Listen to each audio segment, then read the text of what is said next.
Bom dia a todos, boa tarde, boa noite, dependendo do horário que vocês estiverem me assistindo. Meu nome é Marco Alexandre de Aguiar e eu sou PEC, professor especialista de currículo de História da Diretoria de Ensino de Botucatu, tá ok? O ATPC dessa semana vai ser sobre relações étnico-raciais, né? Ou seja, como se dá a relação entre brancos, negros, indígenas e assim por diante, tá ok? Eu preparei aqui um PowerPoint que eu vou abrir, tá? Para a gente poder ter uma sequência aqui, tá ok? Bom,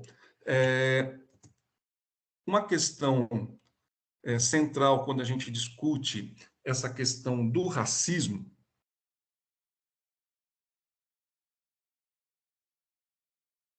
né? O racismo, né? Existem pessoas que querem se posicionar da seguinte maneira: eu não sou racista, tá?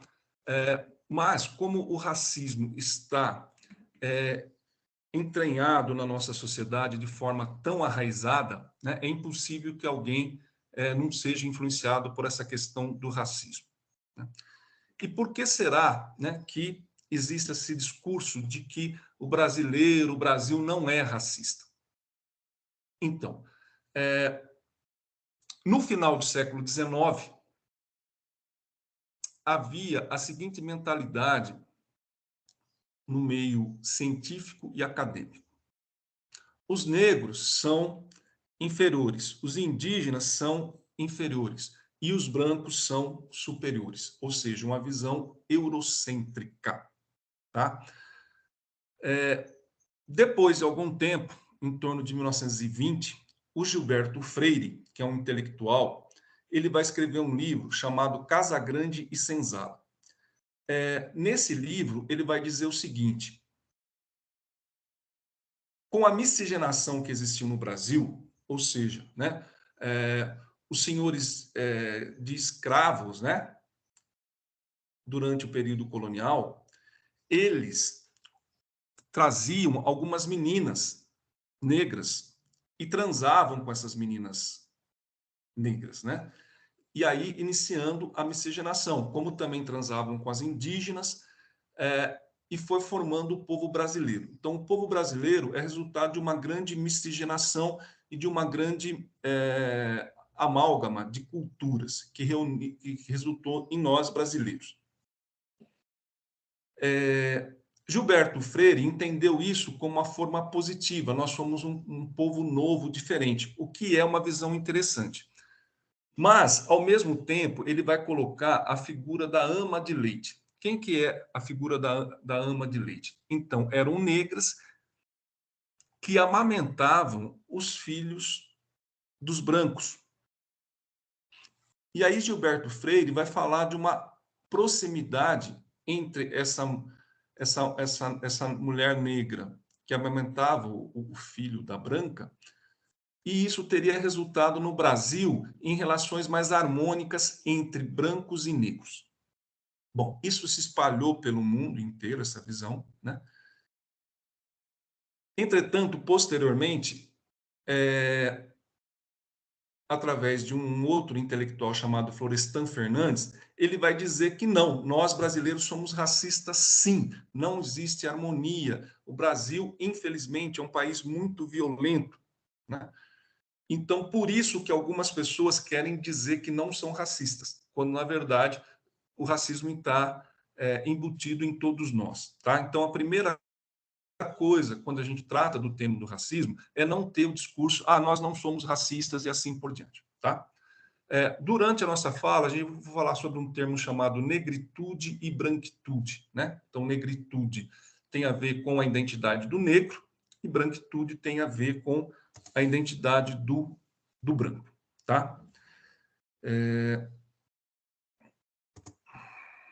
Agora vamos aqui para a nossa próxima tela. Bom, essa questão do Gilberto Freire já foi explicada, que eu acabei de comentar, tá?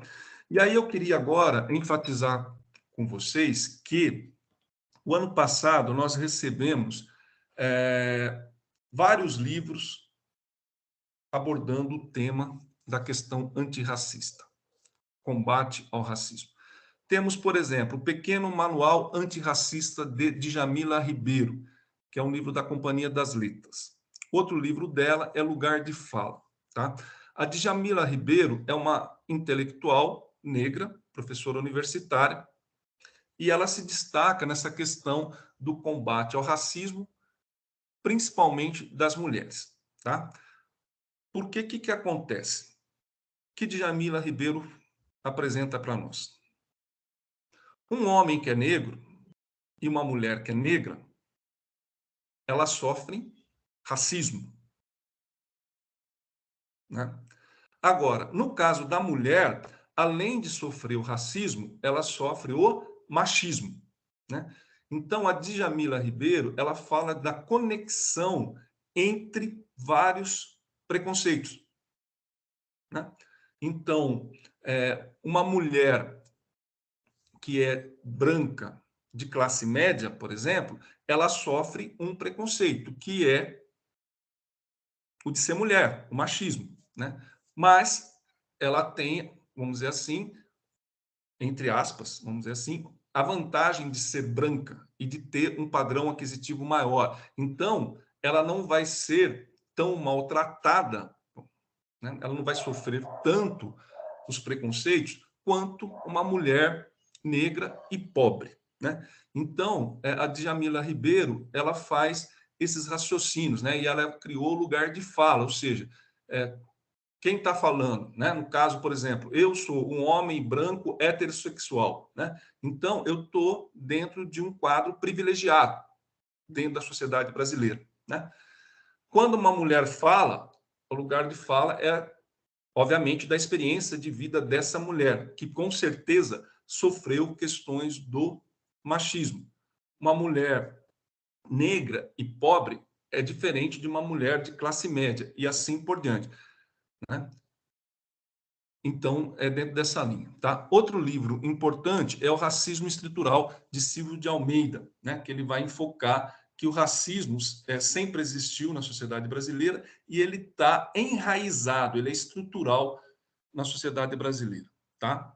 Um outro livro da trilha antirracista é A Queda do Céu, Palavras de um Xamã Yanomami. Tá? É um livro de Davi Kopenawa e Bruce Albert, que é um antropólogo francês. Né? E aí, também, dentro dessa temática indígena, eu indico um documentário, um filme chamado A Última Floresta, que é do ano passado, 2021, cuja direção é do Luiz Bolognese. Né? Esse filme vai abordar uma reserva indígena na Amazônia, né? Em que os indígenas sofrem o avanço dos garimpeiros, dos madeireiros, vão invadindo a terra indígena. Né? E aí quando a gente fala dos indígenas, né? A gente tem que pensar que os indígenas estão vivendo hoje. Né? Há uma certa mentalidade de pensar os indígenas lá do passado. Né? Os indígenas de hoje não andam mais pelados, né? Eles perderam a sua cultura.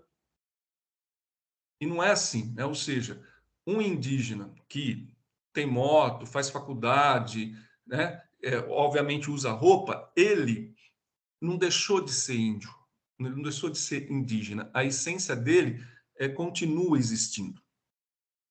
Né? É óbvio que ele passou por enormes transformações desde 1500, quando os portugueses aqui chegaram, eles foram interagindo, né, com os brancos e há uma transformação. Tá? Outro livro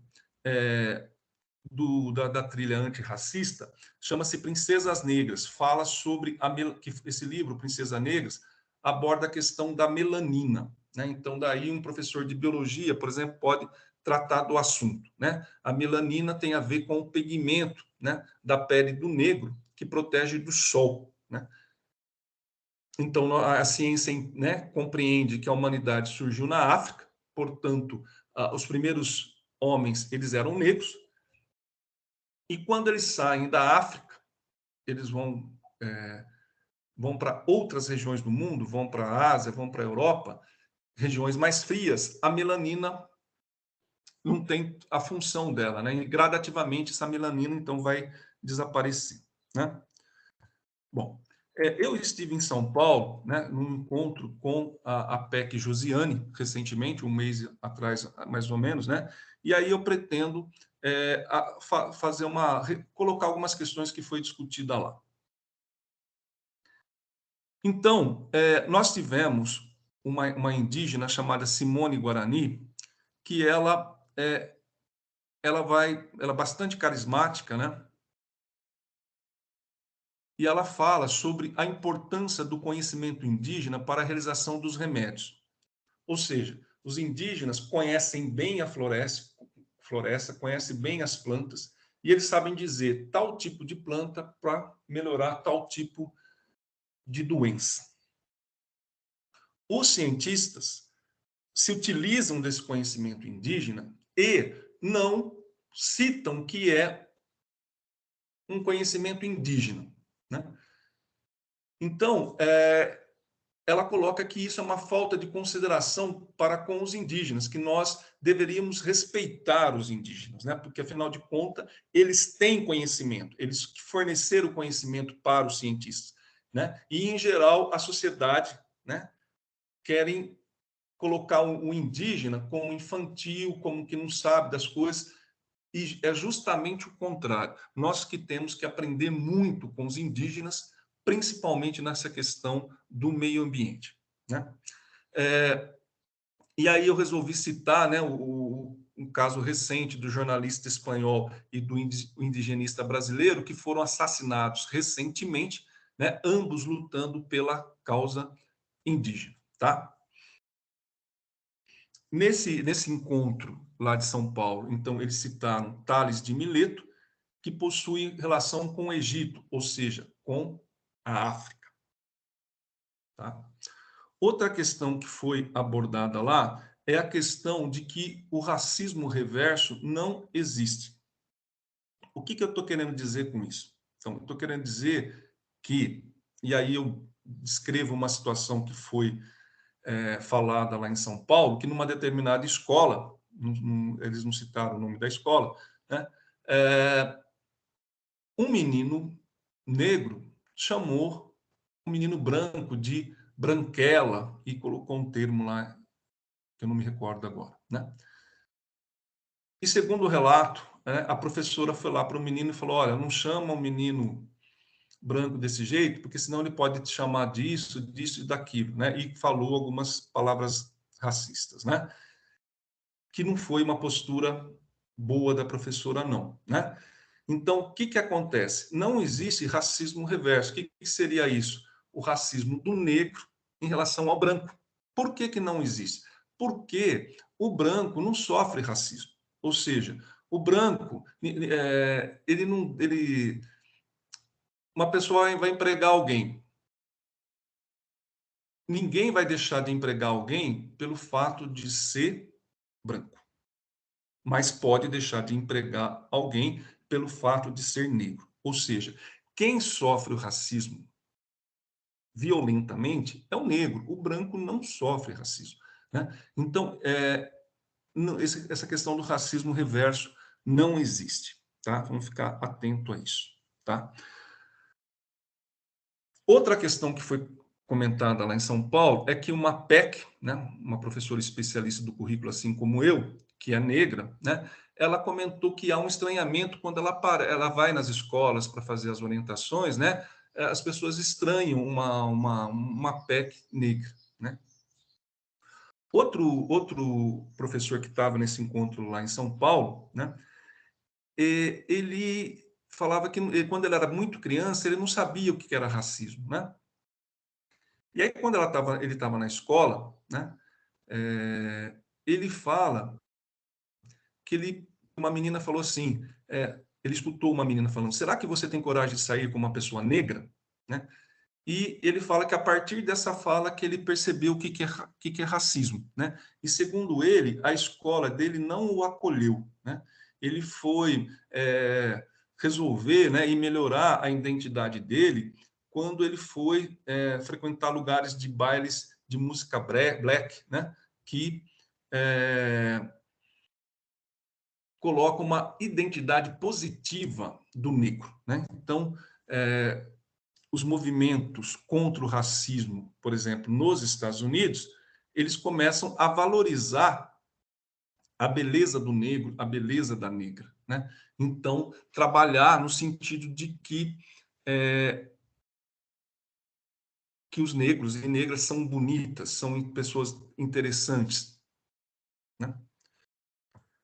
Bom, uma questão que também foi apresentada lá em São Paulo foi sobre o Islã, né? Então, um professor negro e uma professora negra, eles fizeram uma apresentação de Islã para nós lá, né? O que é o Islã? Então, o Islã é uma poesia que enfatiza a fala, né?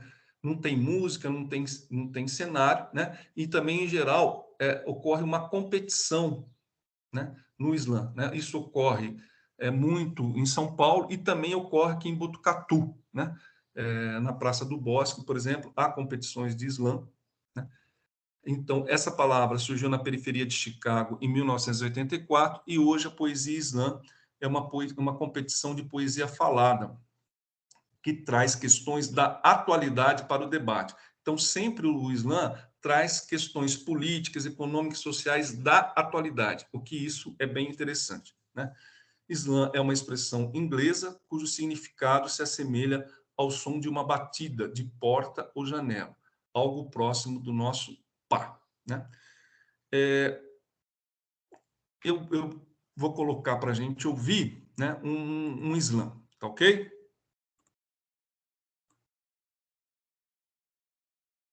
Então tá aqui.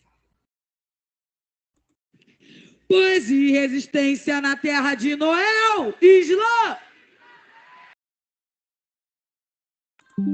Sou filha dela, pátria amada, idolatrada, abandonada, golpeada pelas costas por falsos patriotas e invasores que tramaram de Tordesilhas e roubaram a sua identidade própria. Mas a queda da monarquia foi prevista como um dia de glória e, por falha do destino, a república foi formada pelos falsos patriotas. Mentes colonizadas era a luta de quem mais mandava e o poder era o que valia e quem não tinha, claro que perdia, como hoje em dia. É que eu vejo o futuro repetir o passado, Cazuza previa. E a guerra sempre foi de quem mais tem. Porque não se convence que tem um bastante, que rouba bastante, que mata bastante. É uma guerra constante. Políticos contra povo, políticos, militantes, militares, militando pelas suas verdades. Mas quem é de verdade? Quem foi de verdade? Qual é a história das pessoas que hoje são o nome das ruas da sua cidade? E aquela estátua do simbólico grito da liberdade? Será que foi verdade? Quem está mentindo? Getúlio ou Lacerdas? Quem não irá aguentar e tirar a própria vida?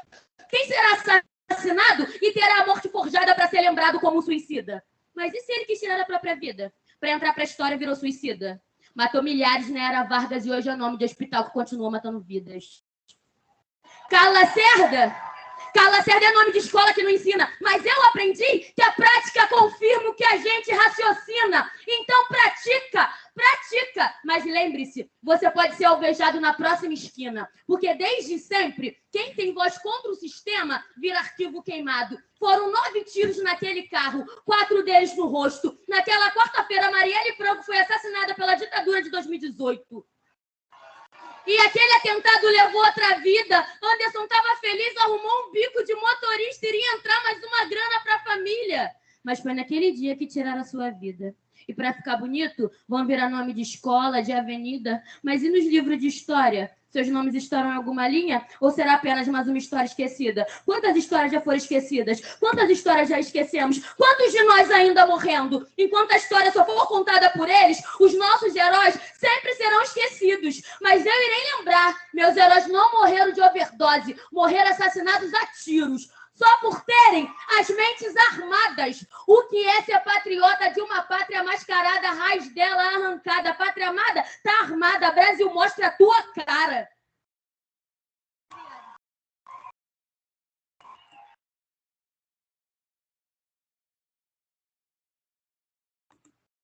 Bom, então aí tivemos essa apresentação do Islã, né, que sempre tem essa fala aguerrida, né? E relacionada a temas atuais, né? Citou, por exemplo, a Marielle Franco, né? Vereadora negra e lésbica assassinada, né? Que é uma questão política do nosso tempo, né? Então é isso. Aí de repente vocês, inclusive já falando, né, sobre o desdobramento dessa TPC, a minha sugestão é que em cada escola a coordenadora pode combinar com um professor para falar uma aula sobre esse tema, né? Então, tudo que eu fui falando aqui, e estou continuando a falar, né? Escolher uma parte de que vocês curtam, né? De repente, exibir um slam, falar sobre essa questão do mito da democracia racial que eu falei no começo, né? De que não que o racismo está impregnado em todos nós, né? Então, vocês fiquem à vontade aí para pegar alguma parte desse ATPC para desenvolver em uma aula com os alunos, tá? E depois vocês comentem com a coordenadora ou coordenador da escola de vocês sobre como foi, né? E, se possível, depois eu gostaria que o coordenador ou a coordenadora mandasse um relato de como foi essa atividade, se trouxe uma conscientização para os alunos e assim por diante, tá? Bom,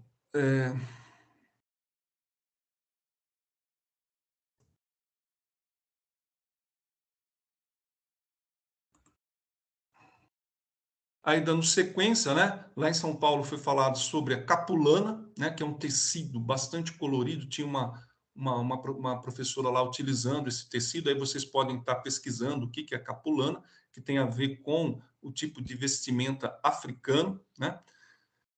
E agora eu vou colocar um quadro, né? Que se chama A Redenção de Cã, que é de 1895, tá? Quem pintou esse quadro é Modesto Brocos e Gomes, e a gente vai encontrar aí no quadro, né, uma avó negra, uma filha mulata, um genro e netos brancos. Para o governo da época, cada geração, o brasileiro ficaria mais branco, né? Então, é esse que é o quadro, né?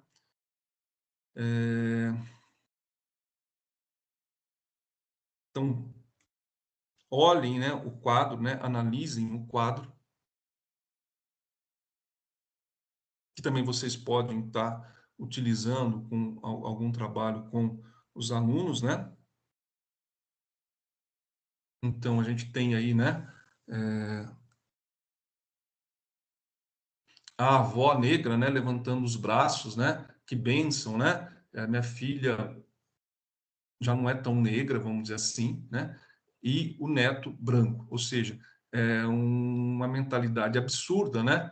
De defender o embranquecimento, que era uma mentalidade forte na época que esse quadro foi feito, né? De que o Brasil só poderia se desenvolver se embranquecesse, né? Então, era a mentalidade predominante nesse período aí, tá? Então, é um quadro que vocês podem estar trabalhando, analisando, né? E sempre em história, né? A gente vai para o passado e traz para o presente, né? Então, a todo momento na mídia há casos de racismo que são, né? Há um caso recente de uma atriz famosa em Portugal, né? Que ela adotou duas crianças negras, né? E uma mulher foi lá e começou a fazer insultos, falar palavras racistas e assim por diante, né? Infelizmente, né? A nossa sociedade tem casos a todo momento na mídia falando sobre racismo, sobre machismo, sobre ataque aos indígenas, né? Então, de repente, seria interessante trazer uma notícia atual, né? Que está ocorrendo na nossa sociedade para estar mostrando com os nossos alunos, né? Aí eu trouxe a palavra saravá, né? Que é uma saudação do candomblé, né? E da Umbanda, né? Saravá significa salve, né? Um cumprimento afetuoso entre duas pessoas, né? Tudo de bom para você, né? Também remete a uma questão de espiritualidade, né? E a questão do termo macumba, né? Que acho que a maioria das pessoas não sabem, é que macumba é o nome de um instrumento musical, um tipo de um reco-reco, tá?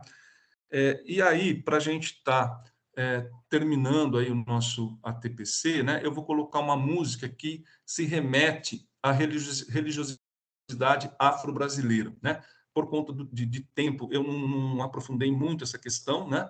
Mas nós sabemos que a Umbanda e o Candomblé são religiões de matriz afro-brasileira, né? E são bastante importantes, né? E aí a gente, que atualmente vive num tempo de intolerância, né? Nós precisamos ser tolerante, ou seja, conhecer o outro, né? A questão da alteridade. O que significa isso? Então, se eu sou de uma determinada religião, eu devo respeitar quem é de outra e assim por diante. E não porque a minha religião, porque eu defendo a minha religião, que eu tenho que impor a minha religião para as outras pessoas, né? E a gente sabe que as religiões de matriz afro-brasileira sempre sofreram muito preconceitos e sofrem até hoje, tá? Então eu vou colocar um trechinho aqui de uma música, um trechinho pequeno de uma música que remete à religiosidade afro-brasileira. Fogo é Patacuri, fogo é Orixá. Caó, cabecilha, Xangô, caô, meu pai. O que arô, Oxóssi, caçador. Eu aço sanha, eu aça. Roboboia, chumaré, roboboia. A totô, jubeiro, a totô, baluaê. É tempo, zaratempo. É tempo, zaratempo.